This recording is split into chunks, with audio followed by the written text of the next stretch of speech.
అందరికీ షలోం. నేను రబ్బీ షపీరా. అందరూ నన్ను స్పందించమని అడుగుతున్నందున పరిశుద్ధాత్మ నడిపింపు ద్వారా నేను మీకు ఈ వీడియోను విడుదల చేయాలని నిర్ణయించుకున్నాను. ప్రత్యేకించి నా మునుపటి వీడియో తర్వాత నేను వ్రాస్తున్న పుస్తకాల ద్వారా బయలుపరచబడిన ప్రవచన ఆత్మను చూసిన ప్రజలు ముందు ఏమీ రాబోతోందో వివరించమని నన్ను అడుగుతున్నారు.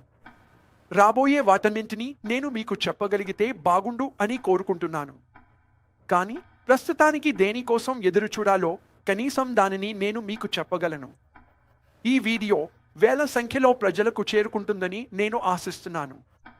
ఎందుకంటే నేను వీటి గురించి హెచ్చరిస్తూనే ఉన్నాను. మరి ఇప్పుడు మెస్సయ్య రాక కొరకు మనం ఒక స్పష్టమైన మార్గాన్ని చూస్తున్నాము. నా మునుపటి పుస్తకాలలో ద ఫాల్ ఆఫ్ ఎదోమ్ వంటి వాటిలో మన రోజుల్లో ఇప్పుడు నెరవేరుతున్న ఒక దిగ్భ్రాంతికరమైన ప్రవచనాన్ని నేను చూపాను. ఈ రోజు నేను దానిని మీకు వెల్లడించబోతున్నాను. మీరు జాగ్రత్తగా చూస్తారని, అధ్యయనం చేస్తారని, మీ వ్యాఖ్యలను తెలియజేస్తారని, షేర్ చేస్తారని మరియు ఈ మాటల గురించి ధ్యానిస్తారని నేను ఆశిస్తున్నాను. ఇరాన్ మరియు ఎదోమ్ మధ్య జరిగే చివరి యుద్ధం గురించి మన రబ్బీలు మనకు ఒక భయంకరమైన ప్రవచనాన్ని ఇస్తున్నారు. ప్రజలు నన్ను అడుగుతున్నారు, అమెరికా నిజంగా ఎదోమా కాదా? మాకు అర్థం కావడం లేదు. అమెరికా ప్రస్తుతం ఇజ్రాయెల్కు అండగా ఉంది, వారితో కలిసి పోరాడుతోంది కదా. మిత్రులారా, ఈ యుద్ధం కారణంగా అమెరికాకు ఏమి రాబోతుందో మీరు చూడబోతున్నారు. ఇది దేశంలో గొప్ప విభజన మరియు నాశనానికి దారి తీస్తుంది. ప్రజలు ఒకరికొకరు వ్యతిరేకంగా మారుతారు. నేను అలా కాకూడదని ఆశిస్తున్నాను. కానీ లోపల నుండి యూదు వ్యతిరేకత మరియు అమెరికా వ్యతిరేక భావాలు బగ్గుమంటాయని నేను భావిస్తున్నాను. చూడండి, డొనాల్డ్ ట్రంప్ స్వయంగా ఇప్పుడు హషేం పర్యవేక్షణలో పనిచేస్తున్నారు. ఆయనకు అది అర్థం కాకపోవచ్చు, కానీ మెస్సయ్య రాకను సూచించే ఒక గొప్ప చదరంగంలో ఆయన ఒక పావు మాత్రమే. ఏది ఏమైనప్పటికీ రోజులు గడిచే కొద్దీ అమెరికా మరింత యూదు వ్యతిరేకమైనదిగా మారుతుంది.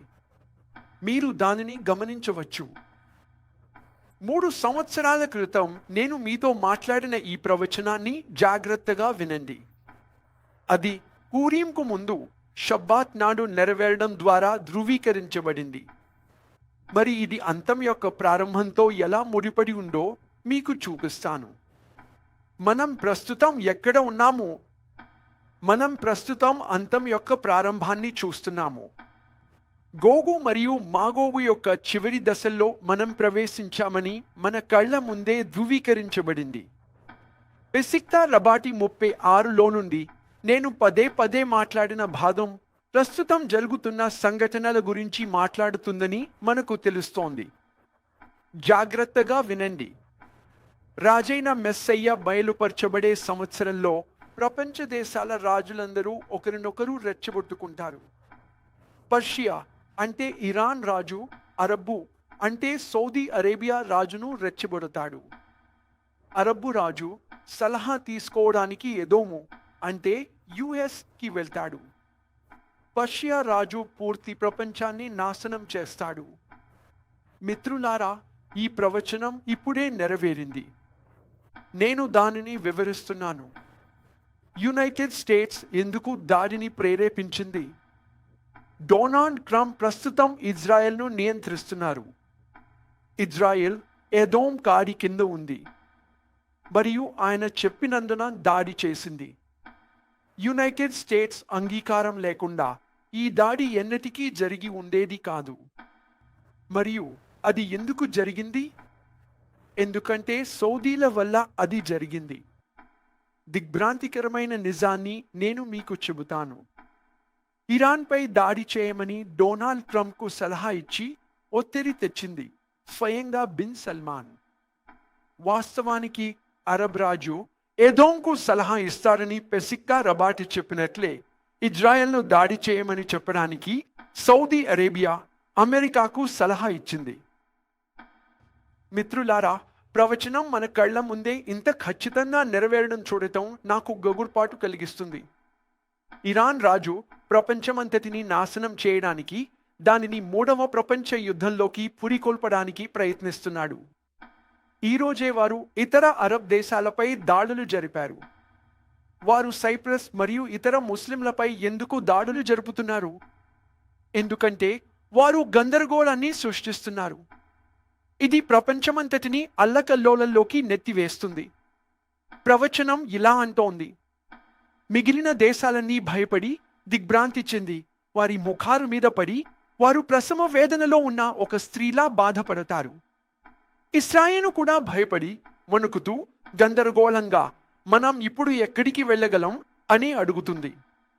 అప్పుడు దేవుడు వారితో ఇలా అంటాడు: నా కుమారులారా, భయపడకండి. నేను చేసినదంతా మీ కొరకే. మీరు దేనికి భయపడుతున్నారు? ఇక మీ విమోచన సమయం ఆసన్నమైంది. ఇది మీ గీళ్ల సమయం. మిత్రులారా, ప్రవచనం పరంగా ప్రస్తుతం జరుగుతున్నది ఇదే. విమోచన కొరకు ఒక ముఖ్యమైన సూత్రం ఉంది. అది ఏమిటంటే, ఒకడు పతనమవుతున్న సమయంలోనే మరొకడు ఉద్భవిస్తాడు.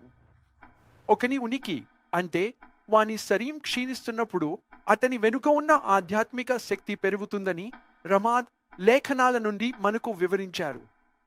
ప్రస్తుతం మనం ఖమేనీ మరియు ఇరాన్ వెనుక ఉన్న శక్తి పెరగడాన్ని చూడబోతున్నాము. దయ్యాలు గర్జిస్తున్నాయి. ఖమేనీ పతనం అయ్యాడనే వాస్తవం పరలోకంలో అతని ఆధ్యాత్మిక అధిపతి, అతని సార్ కూడా తొలగించబడ్డాడన్న విషయాన్ని మనకు చెబుతుంది. సౌదీల నుండి అమెరికా సలహా తీసుకోవడం ప్రపంచాన్ని కొత్త గందరగోళ దశలోకి తీసుకురాబోతోందని మనం ఈ రోజు అర్థం చేసుకోవాలి. ఇతర దేశాలు కూడా ఇందులో పాలు పంచుకుంటాయని మీరు అపేక్షించవచ్చు. బైబిల్లో సారాత్ యాకోబ్ అంటే యాకోబు కష్టకాలం అని పిలిచే చివరి దశలోకి మనం ప్రవేశించాము. గోగు మాగోగు యుగమే సారాత్ యాకోబు సమయం.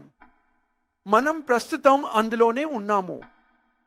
నా పుస్తకం మిల్కమెత్ హ ఎమునా నుండి ఒక దిగ్భ్రాంతికరమైన ప్రవచనాన్ని నేను మీకు వెల్లడించబోతున్నాను. ఇది పెసిక్తా రబాటిలోనే కాకుండా ద్వితీయోపదేశకాండము 4:30లో కూడా ఉంది. ఇలా వ్రాయబడింది: ఈ సంగతులన్నీ నీకు సంభవించిన తరువాత నీకు బాధ కలుగునప్పుడు అంత్యదినములలో నీవు నీ దేవుడైన అదోనై వైపు తిరిగి ఆయన మాటలు గైకొనిన ఎడల. ద్వితీయోపదేశకాండములో బాధ కొరకు ఉపయోగించిన హిబ్రూ పదం బత్సార్ అని గమనించండి.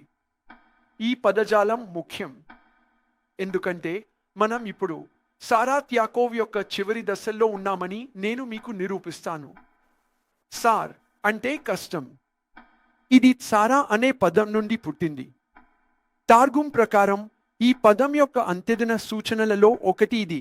చదువుతున్నాను, వినండి. మీరు అక్రమముగా పీడింపబడినప్పుడు, అంత్యదినములలో ఇవన్నీ మీకు జరిగినప్పుడు మీరు మారుమనస్సు పొంది మీరు మీ దేవుడైన అదోనైకు భయపడి ఆయన మాటను గైకొనునేలా. మన ముందు ఉన్న అంత్యదినముల సూచనలలో ఒకటి ఏమిటంటే, ఆత్మ ప్రకారం చాలా మంది మారు మనస్సు పొందుతారు. అబ్రహాము, ఇస్సాకు మరియు యాకోబుల దేవుని వైపుకు సామూహిక మార్పిడిని మనం చూడబోతున్నాము. సాతాను తన సైన్యాన్ని సమకూర్చుకోబోతున్నాడు. మరి దేవుడు కూడా ఇప్పుడు తన సైన్యాన్ని స్థాపించబోతున్నాడు. కానీ ఇది అక్కడితో ముగియదు. ద్వితీయోపదేశకాండము 4 మరియు సంఖ్యాకాండము 10:9 మధ్య ఒక గెజరా షవ అంటే వ్యక్తీకరణల సమానత్వం ఉంది. సంఖ్యాకాండము 10:9లో ఇలా వ్రాయబడింది: మిమ్మును బాధించు శత్రువులకు విరోధముగా మీ దేశములో యుద్ధమునకు వెళ్ళినప్పుడు. యుద్ధం ఎక్కడ జరుగుతోందో చూడండి. మీరు మీ స్వంత దేశంలో యుద్ధంలో ఉన్నారు. ఆ వచనం ఇలా కొనసాగుతుంది: ఆ బూరను ఆర్భాటముగా ఓదవలెను. అప్పుడు మీ దేవుడైన అదోనే సన్నిధిని మీరు జ్ఞాపకమునకు వచ్చి మీ శత్రువుల నుండి రక్షింపబడుదురు. మీ దేశానికి ఈ యుద్ధం రావడాన్ని వివరించే హిబ్రూ పదం టావో మిల్ఖమా.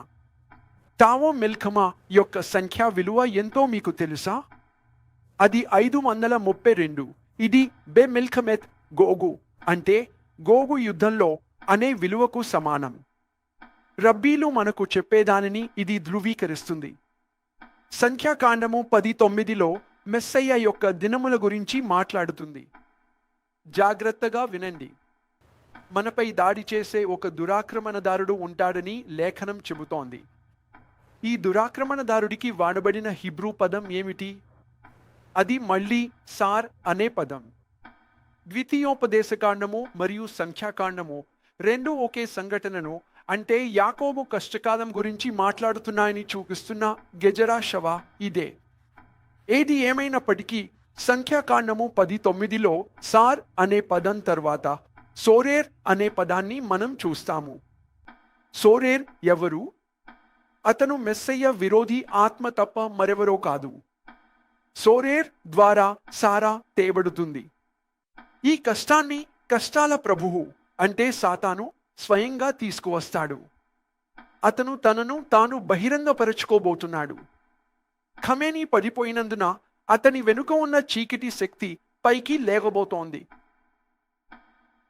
అన్నట్లు మీరు ఖమేనీ పేరు తీసుకుంటే ఖేత్ పలుకకపోతే అది హమేనీ అవుతుంది. అంటే అది హమాన్ పేరులాగే వినిపిస్తుంది. ఇది ఎప్పుడు జరుగుతుందో లేఖనం చెబుతుంది. అది గోగు మాగోగు సమయంలో జరుగుతుంది. సారా నువ్వు తీసుకువస్తున్న ఈ సార్ ఎవరు? ఒక దిగ్భ్రాంతికరమైన సమాధానాన్ని నేను మీకు చూపించాలనుకుంటున్నాను. సంఖ్యాకాండము 19 నిజానికి పూరీంను సూచిస్తుంది. ఖమేనీ ఎప్పుడు పడిపోతున్నాడు? పూరీం సమయంలో. ఈ ప్రవచనం ఎప్పుడు నెరవేరుతుంది? మనము మెస్సయ్య విరోధి ఉద్భవము మరియు అంతం యొక్క ప్రారంభము పూరీం సమయంలోనే జరగడం చూడబోతున్నాము. ఎస్తేరు 7:6 చూడండి. అప్పుడు ఎస్తేరు మా విరోధి అంటే సార్ యగు ఆ పదవాడు దుష్టుడైన ఈ హామానే అని అనెను. యాకోబు కష్టకాలమును వివరించడానికి ఉపయోగించిన అదే పదం సార్ ఇక్కడ ఎస్తేరు గ్రంథంలో కూడా ఉపయోగించబడింది. అంతేకాకుండా ఎస్తేరు 9:24 ఇలా చెబుతోంది. యూదులకందరికీ శత్రువు సోరేర్ కోల్ హయహూదీం హమ్మెదాత కుమారుడైన అగాగీయుడగు హామాను. అతను యూదు ప్రజలకు వ్యతిరేకంగా మెస్సయ్య విరోధిలా వ్యవహరిస్తాడు. హమాన్ను సార్ మరియు సోరేర్ అని పిలుస్తారు. ఖమేనీ ఎలాగైతే మెస్సయ్య విరోధి ఆత్మకు చెందిన ఒక సార్ మరియు సోరేర్ అవుతాడో అలాగే అతను పడిపోయినందున అతని వెనుక ఉన్న శక్తి లేచి ఎదోంతో యుద్ధం చేయబోతోంది. ఎదోం చివరికి ఇజ్రాయెల్కు కూడా వ్యతిరేకంగా మారుతుంది. మన ముందు ఏమి రాబోతుందో మీరు అర్థం చేసుకోవాలని నేను కోరుకుంటున్నాను. దీనిని మనం ఎలా అధిగమించాలి? లేఖనం ఇలా చెబుతోంది. మీరు మీ దేశములో యుద్ధమునకు వెళ్ళినప్పుడు ప్రస్తుతం ఇజ్రాయెల్ యుద్ధం మూలంగా ఎర్రగా మారినట్లే. వచ్చుటకి హిబ్రూ పదం ఏమిటి? అది తావో. ఇది తావ్, బెత్, ఆలఫ్, వావ్ అనే అక్షరాలతో వ్రాయబడుతుంది. మీరు ఆ అక్షరాలను తిరిగేసి అమర్చితే హిబ్రూ పదం అవోత్ అంటే పితరులు అన్న పదం వస్తుంది. మనం ఈ యుద్ధాన్ని ఎలా పోరాడతాము? మనం అబ్రహాము, ఇస్సాకు మరియు యాకోబు దేవుడైన అవోత్ వద్దకు తిరిగి రావడం ద్వారా, ఎస్తేరు గ్రంథంలో వలె సామూహిక మార్పిడిని స్వీకరించడం ద్వారా ఈ యుద్ధాన్ని మనం పోరాడాలి.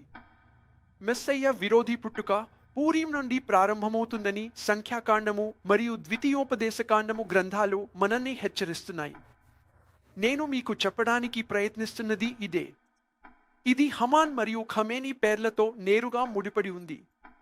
అతను పడిపోతున్నప్పుడు దుష్ట శక్తులు పైనున్న సరీం తమను తాము బయలుపరుచుకుంటున్నాయి, ప్రపంచవ్యాప్తంగా గర్జిస్తున్నాయి. అయితే ఈ రోజు మన కర్తవ్యం ఏమిటి? కీ తావో అవోత్ ను గట్టిగా పట్టుకోండి. మెగిలా ఎస్తేరు లోని మాటలను నెరవేర్చమని ఈ కార్యక్రమాన్ని చూస్తున్న మీ అందరినీ ఆహ్వానిస్తున్నాను. ఇలా వ్రాయబడింది. మీరు మీ దేవుడైన అదోనైకు భయపడి మీరు మారుమనస్సు పొందుదురు. నేను ఈరోజు మిమ్మల్ని ఆహ్వానిస్తున్నాను. మీ హృదయాలను అబ్రహాము, ఇస్సాకు, యాకోబు, మోషే, అహరోను మరియు ఇశ్రాయేలు ప్రవక్తల వైపుకు మళ్లించుకోండి. సిద్ధంగా ఉండండి. ఎందుకంటే గోగు మాగోగు యుద్ధం మీ తలుపులు ఖచ్చితంగా తట్టబోతుంది.